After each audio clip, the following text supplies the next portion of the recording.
This should be played at high volume, preferably in a residential area. I did hear that they were coming through necessary media. Because it's necessary. Necessary media.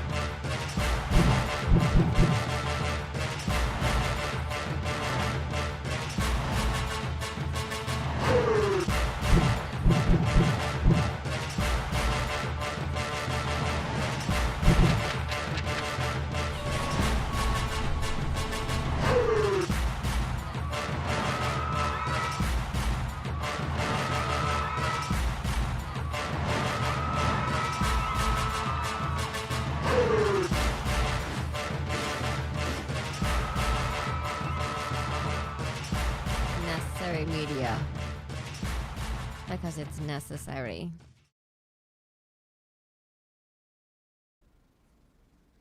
Yes, yes. Ladies and gentlemen, we are back again. Your host and friend, Michael D. Oliveira, ushering in the necessary era every Wednesday here live on Comcast Channel 95. And if you're watching this on YouTube, make sure you subscribe right here.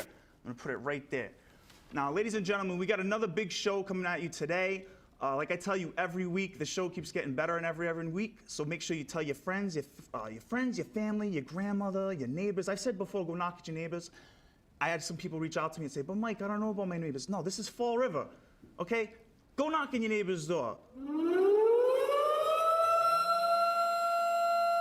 If you need assistance, knock on another neighbor's door to get assistance. But I think you'll be all right because, again, everybody loves Fall River. You can do it. So, ladies and gentlemen, we're going to get into the show pretty quick. I got a guest, a pretty important guest coming to us today. So we're going to... Hey, intern, can you get the door? What are you doing here? I'm being a rascal and ringing people's doorbells and running away. That's not my guest. This is my guest. Ladies and gentlemen, we have Fall River Mayor Jasiel Correia. How you doing? Good. How are you? Pretty good. That was one of the best intros I've ever seen. Listen, we got a lot of things going on over here. I try to tell people. I asked him if he was familiar with the show. He said a little bit. I don't think you've caught on to this show since we've gone up a couple notches.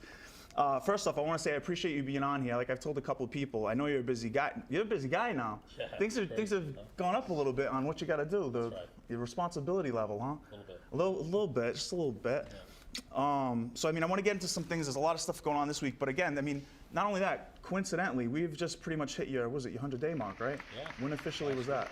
Last week, last Wednesday. So I mean, that's that benchmark that pretty much all politicians probably shoot for that have any role in anything, no? Yeah, I think it's an important benchmark. Everybody from presidents to governors to mayors. Really analyze what they've accomplished in the first 100 days. Are they on the same course? Have they met unexpected roadblocks?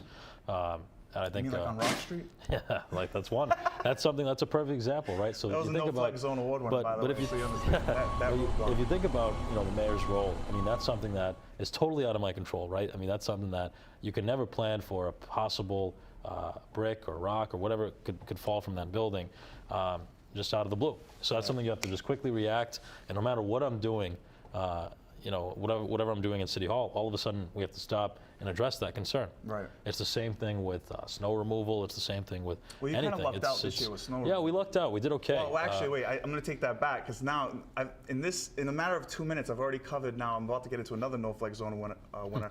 But again, coincidentally, it wasn't you either way. It was just the fact that we had this random major snow event and that was crazy. So I mean, originally I thought you were going to luck out this winter, and then we did have you kind of got hit on both sides of the fence, which Well, I think this year decide because I feel like that either way that this is what they did on both sides of the storm. Yeah. So, it was pretty crazy. As long as you're around 50-50, you're okay. That's not bad. No. So I mean, we got a lot to talk about, but I want to clear the elephant in the room. Sure. The elephant in the room. Do you realize you're too young? Stop. I mean, listen, I go around, right? And I said to people, I'm gonna have the mayor on, what's the questions? And I gotta tell you, there's again, when we get to this 50-50 thing, I don't think this is 50-50. I think it's probably about 30% out there who just stay to that narrative. Yeah. So I figured, might as well, what do you got to say to that? Have you wrestled around that. But Yeah. Well, I get older every day. that's right? true. That's so, true. You beat it whether you like it or not. So, exactly. So there's nothing I can do about Eventually, that. that's going to run out. Right. Eventually, that'll be, the pendulum will swing. Yeah. Found a few more gray hairs, for the first time. That happens. It's a tough job, but I think my energy. I think I said that on the campaign. I think it's showing. I'm putting in as much time as is necessary, and even beyond Necessary. that. I know I threw that out there. Yep. You like that, huh? So we're putting in my entire staff, myself especially, whether it's weekends, after hours, whatever it is. We're getting everything that we need to get done. We're getting it done on time. We're getting it done in advance in many cases, and we're working really hard. Well, to that note, I guess I should bring up too, one of the questions I wanted to get into as far as how you're handling things going on. And there's going to be a lot of sub-subjects that we can get into from this, but again, just to handle how the different opinions out there, what would you say to some of the people who are having issues with the way you're handling it, in the way of they're not necessarily considering that they have enough transparency? Because right now there's a lot that you're doing, and I know you advocated for the transparency factor, but there's a lot going on right now that it seems like you've justified right after it's come out, but initially I feel like there's a lot of people who aren't as happy, but I mean, again, who's always going to be 100% happy, but there's not a lot of people who are as happy as they would have been. What would you say to that whole, he's not being as transparent as he promised, basically? I think, we have been the most transparent administration in recent time. We've been making decisions, and I think that's been the kind of the confusion. Being decisive and utilizing the role of the mayor to make a decision doesn't mean a lack of transparency. So the mayor has a role that he serves or she serves, and they have the authority to make certain decisions with or without other entities. So using that power for the betterment of Fall River, in this case, for example, returning money to taxpayers by eliminating a fee, by privatizing and reducing costs, is a role the mayor has. Including the other individuals, whether that's the council, the public, et cetera, still extremely important, no question. But there are certain decisions that have to be made that the mayor has the right to make. Right. But we have been completely transparent with numbers. People want instant gratification. That's not always Welcome the case. to America. A perfect example is the MOU. The MOU was signed. I was going to bring that up, so thank you. That's The a good MOU was transition. signed yesterday, the final version. Yep. But if you look at the press conference we had and the language that was on a television, right? It was on TV. Well, can you actually explain what you're talking about? Because there might be people who Yeah, are the just memorandum of understanding between. which was in regards to the trash sales, sanitation. The sales, though, specifically, right? No, Or the it was whole thing? it was the whole thing. So Okay. the MOU was the basic language of what the contract would be between Easy Disposal, our new private waste hauler, Yep. and the city of Fall River. That language is still being negotiated all the way up until yesterday. Mm-hmm. So people were questioning, why haven't they given us the MOU? Well, I heard you mention something about the judge. The judge is on vacation, for example. Well, he is, but he's still working. We're going Right. back and forth via email and calls. But that doesn't matter. That's not even the point. The point is there was negotiations on both sides about the specific language, and the final version was signed yesterday. But people have been calling for it for about a week. Right. It simply wasn't ready yet. Right. And we told councilors that, we told people that, and people wanted it instantly. That's not always going to be the case. We are fully transparent. We'll give every single document that we possibly can when it's the appropriate time, and we have no problem with that. Well, I mean, like I said, there's going to be differing opinions out there anyway. And Sure. I know you brought up that specific with the deal worked out with Easy Disposal. And to that, again, segueing to it or segueing off of it, one of the criticisms out there has to do with why a 10-year contract. Sure. So that's why I asked to briefly explain. But what we're talking about, people, is the fact that we are now transitioning into a private hauler, a public-private partnership, Correct. which is one of the key words to this whole thing. One of the key words to this whole thing. First off, I'm going to address this right now because I got one of my interns telling me we have a caller. Would you open to live call?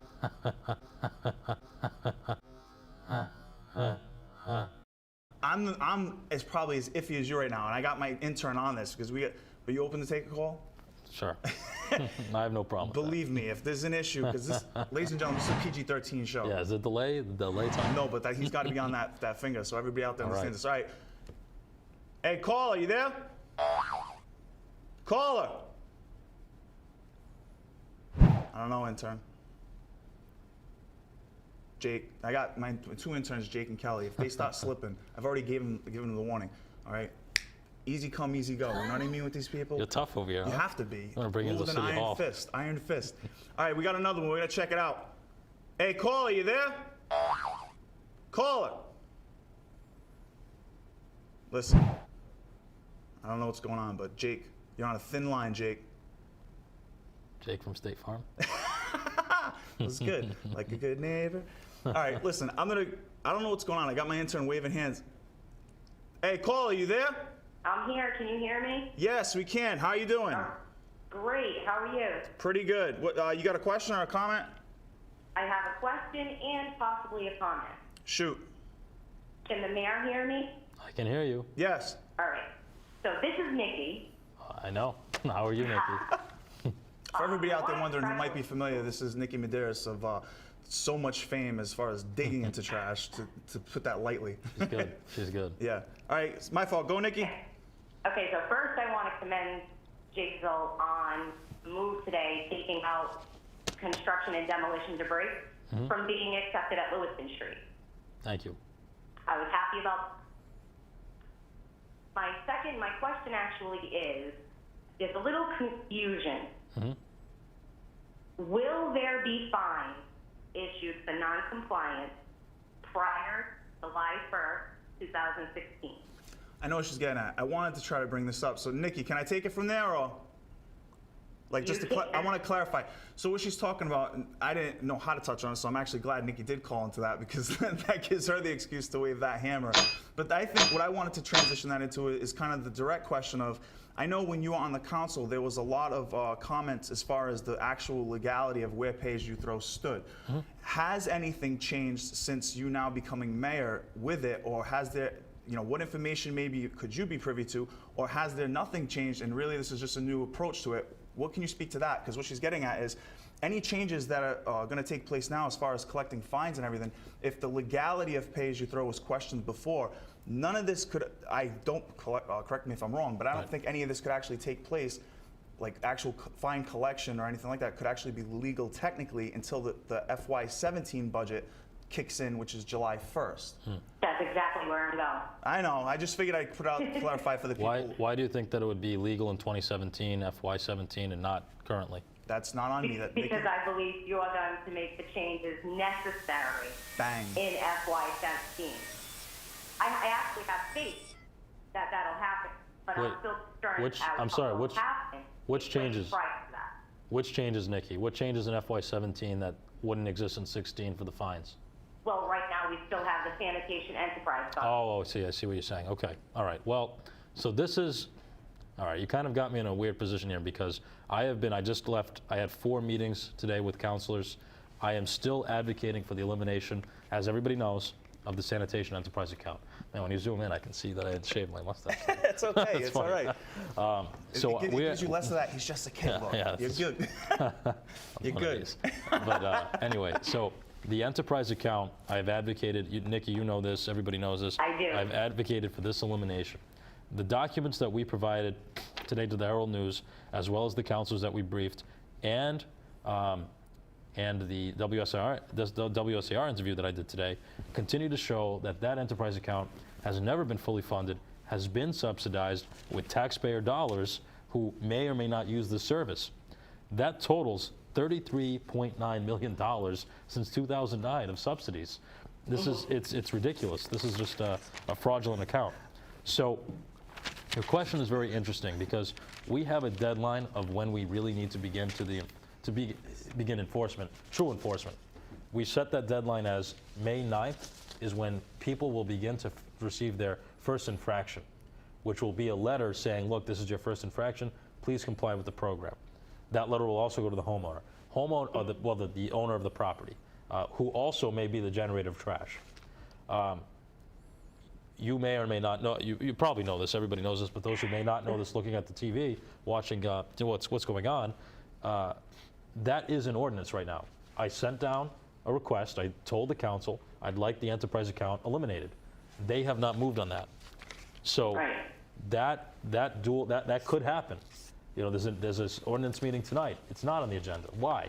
We need that on the agenda. We need the elimination of the sanitation enterprise account. Regardless, I'm proceeding with my enforcement plan. So I get what you're saying, Nikki, and I've done everything I can to ask the council to eliminate this enterprise account that has been proven time and time again to never be fully sustained, never be fully funded. And now with the new information of the bonds of all these vehicles that never were put in to the enterprise account, it only exaggerates the problem. So Right. I've asked for that enterprise account to be eliminated. I've done my part. I know what you're saying, but we have an enforcement schedule that we are going to stick to, and I'm hoping the council by that time eliminates the fund. So ultimately, fines will be issued prior Correct. to the beginning of the new fiscal year? Correct. Okay. So actually, if I could ask another quick question. Sure.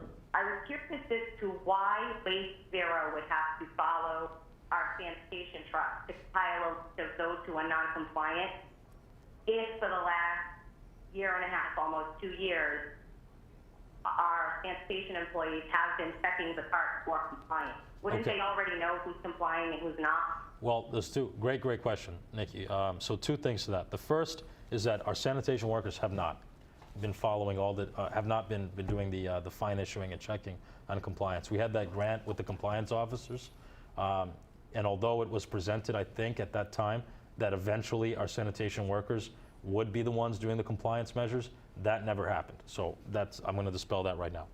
So they're not even checking the cart. They are not checking the carts, no. And if they are, they're doing it, casually when they choose, which is obviously not good. That's not what we're looking to do. Hey, Nikki, you got anything else on that? Well, just secondly on that, the second thought there is the fact that Waste Zero is going to be helping us was just a manpower thing that we said, well, hey, if you're going to offer it, we're going to take it, right? We're going to have every single route being followed all at the same time, which is going to give us a lot more data collection. But you're absolutely right. We do know, and we have a little bit of record keeping that shows us who are kind of repeat offenders, who are consistent. But keep in mind, there may be 1 week where somebody is in compliance, and the very next week they're not. So having that additional manpower for free from Waste Zero, I wasn't going to decline it. I think it was Right. a good thing. All right, Nikki. I will let you go there. All I right. look forward to getting my fine. All right, thanks for calling, Nikki. All right, intern, what are we doing here? All right, I'm gonna take one more call, but I gotta move this on. Hey, call, are you there? Yeah, Mike. Hey, How we doing? what's going on? Good, you? Good, good. I have just one question for our mayor. Go ahead, shoot. The statement says, I think you're doing a great job. Thank you. I really do. This thing about age, I'm an old lady, and I'm telling you, you're doing a good job. People are jealous because you are running the city at this point as a business. You're looking out for the taxpayers. You're not looking out to line people's pockets. Thank you very much for that. My question to you is, how can you have a man, Ken Pacheco, who has both lied to you, even when you're on the council, about compliance, outnumbers, and now it's come out that he knew all about the windows. Congratulations, you played yourself. You're a liar. How can he still be hired to be a senator? Hey, can I take it from there? Because I was actually gonna try to get into that a little bit. Yes, you can, Michael. Thank you. All right, thank you for the call. All right, I guess, reposition that question to say like this. I know, again, the difference I'd like to hear, or what's your opinion on difference between you going from council to mayor, in the aspect that I've had so many conversations with people about this, where prior to these people being a part of your administration and your team, there was constantly conflict as far as what numbers are these people giving the council. And there's still, my biggest grievance with the council still to this day is the wishy-washiness of their aggravation that they put out there as far as what information they're getting from administrations, past and now. You're still getting it. Your administration is now getting it as far as what information they get. But the same people who are giving the information, they're at the same time they're giving these people like applause and bending over backwards. So it's like on one hand it's like, oh, we never get the answers we want. The other hand, these people are great. What do you say to that, to the average person like me watching this at home and like that caller who's frustrated at the fact of these people have been up there for so long giving either no information or false information, and all of a sudden we're supposed to just take what they say now? Oh, I have a lot to say about that. I think number one, when you're talking about the numbers, right, the financial piece, one of the first actions we took was getting rid of our CFO, John Nunes. And I think you see Mary Zahadi filling that role in really a professional and expert way, and she's been an awesome addition to the team. So I think that over time, you're going to see the administration look very different than what it looks like today. And we proved that through some of the actions we took. But you can't go into office and eliminate everything, right? Because there are people that know history and where bodies are buried and different elements. I think I know where you're going with this, but I'd rather have you. But every time you've interviewed me, I've always told you. I've told people this because they were like, "Oh, make sure you're tough on it." I was like, "Listen, every time I've ever had." I'll always tell you the direct which answer. I appreciate. So that's one case, and I still believe the move we made with Ken Pacheco is going to yield fruits. He is a plumber by trade. He is now going into buildings division. I've said it to him. I've said it publicly. I've said it on the radio. I don't think he was managing DCM properly. It was a very large department with a lot of confusion. Now, on the numbers, that's something that I've really looked at because as a counselor, I wanted to know. When we were being told 80% compliance, 92% compliance, et cetera, there was a directive from, you have to, like now I'm in the role, so I kind of see what's going on with this. The mayor tells, before every council meeting essentially, really directs those individuals on the direction that they want to take the council meeting at. I know for a fact that mayors, both Mayor Flanagan and possibly Mayor Sutter, I think definitely both of them, actually I don't even think, possibly, I think both definitely explained that we want to make those numbers look as good as possible. Because not only does the budget hinge on those numbers meeting what they need to produce, you also have a program that you're trying to keep people engaged with in compliance numbers high. While you're going along with that, can I throw in these two questions that actually will play off? One second, though. I just want to finish this one point. So, in this case, when we were looking into a barrel in the past, and not under my administration, one bag, two purple bags, one yellow bag, one white bag would be partial compliance. But that was going in as a complying resident. The way my administration got to the real number, and the real number is 60% compliance, we were transparent about that, is we didn't go, we didn't go based on our math and our numbers in-house, because that was not fooled around with. We went direct to Waste Zero's numbers. We went direct to the transfer station and said, the total aggregate, every bag that's coming to you, how many of them by percentage are purple bags and how many are all other kinds of bags? And that's how we got the 60%. Well, like I said, to tie this in with what you're just talking about, I think you could expand on with me mentioning these two questions. One, how is zero-based budgeting showcased what has zero-based budgeting showcased of previous issues the most? Because I know that's how you've gone into this. Which once I heard about this, for everybody out there who might not understand, I'd like you to clarify that quick when you actually get into this. But then the other issue is. You mentioned today, I heard you talk about there's serious issues with how bonds were packaged in the past. Absolutely. And so can you elaborate on that? Because you seemed like on another radio show, or on a radio show today, you were at the end of the show and it seemed like you were getting very intense into that conversation. So I mean, if you could, like I said, expand on and I brought some of it those, today. So there's two things going on. Number one, really important is the fact that zero-based budgeting is basically a process where every department, whether it's police, fire, the mayor's office, the treasurer's office, when they present a budget, when they build their budget, instead of going from last year, and let's say last year it cost $100,000 to run the department and they just build it from $100,000, they go back to zero and they have to justify every position, every person's position, and every line item in their department. So that's yielded in some cases, very small savings, $10,000, $5,000 here and there, but in some cases, in the largest case, it yielded $192,000 savings in one department. $192,000 savings in just one department we were able to save. So the combined savings, I don't have a tally for you tonight. I think it's going to be around $500,000 just from zero base, and that's just all from in City Hall and police and fire. School department, I haven't been able to convince them to do zero base. I wish they would, and maybe that's something we can look at in the future. But the bonding issue is really, really important. So we knew when we were privatizing that yes, we still owed money on these bonds. But if you look at water and sewer, when they buy a new pipe, piping for underground piping, when they buy a wastewater treatment vehicle, all that cost goes into the enterprise budget as a debt service for water and sewer.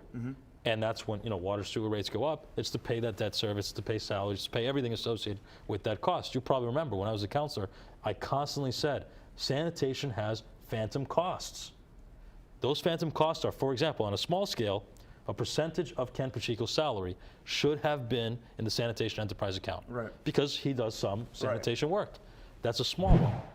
On this case, what we exposed today is that all the debt service associated with every truck, every barrel, etc., all should have been in the enterprise account.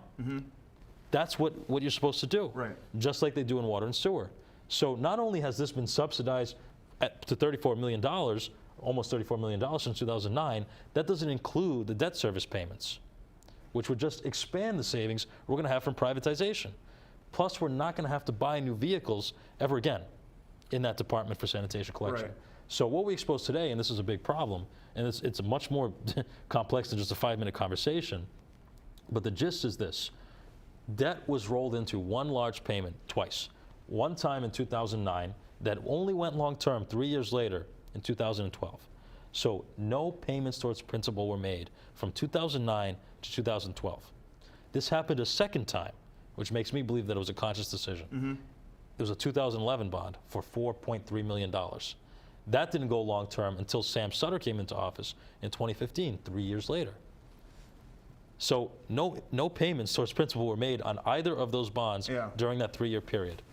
Now, the reason that probably was done deliberately was to not pay principal and interest payments in the operating budget, to reduce your operating budget number. So again, some complexities here, but when you look at this, the only way we would have discovered this is if we did our deeper dive.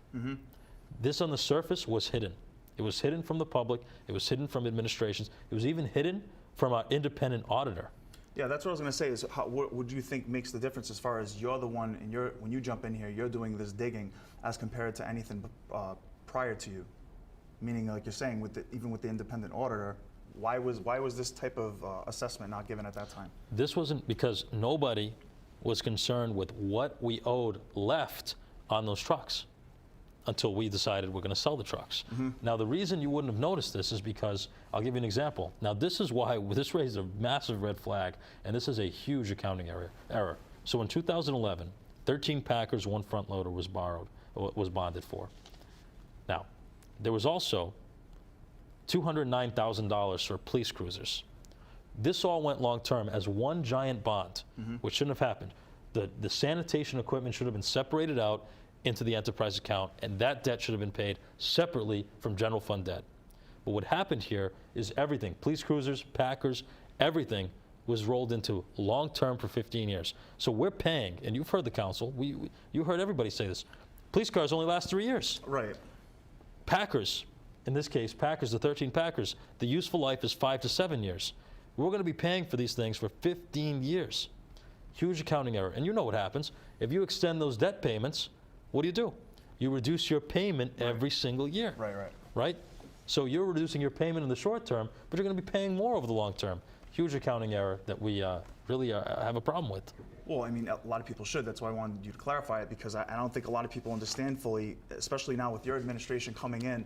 You know, it becomes a new issue again of people putting confidence in somebody. And like you said earlier, there's a lot of times, again, welcome to America, God bless America, and God bless Fall River.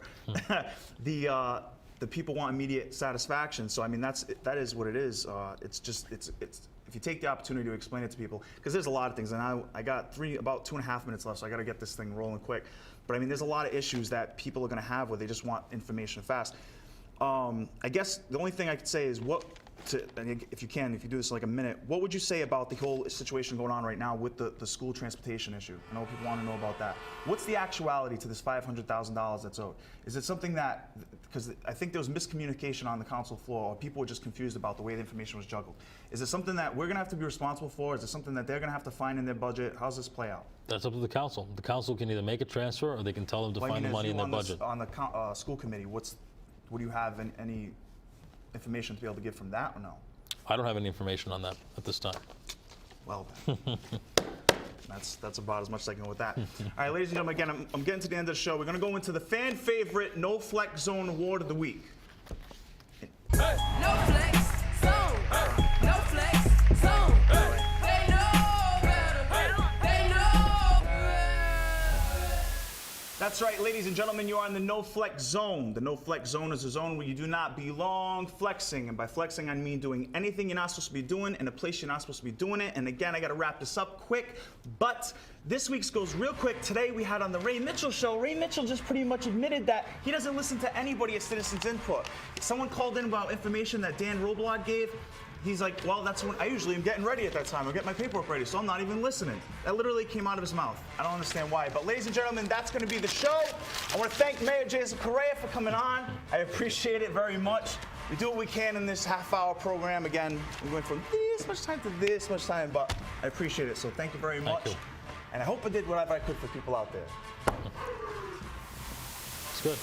Covered a lot. We got Joe Amaral and Scotty Medeiros of Whatever Bro Films. What's going on, guys? I say I missed Willie as a person. I missed making fun of Willie. Yeah. Joe can't make fun of anybody. I hope Willie's watching right now. Hey, Will. I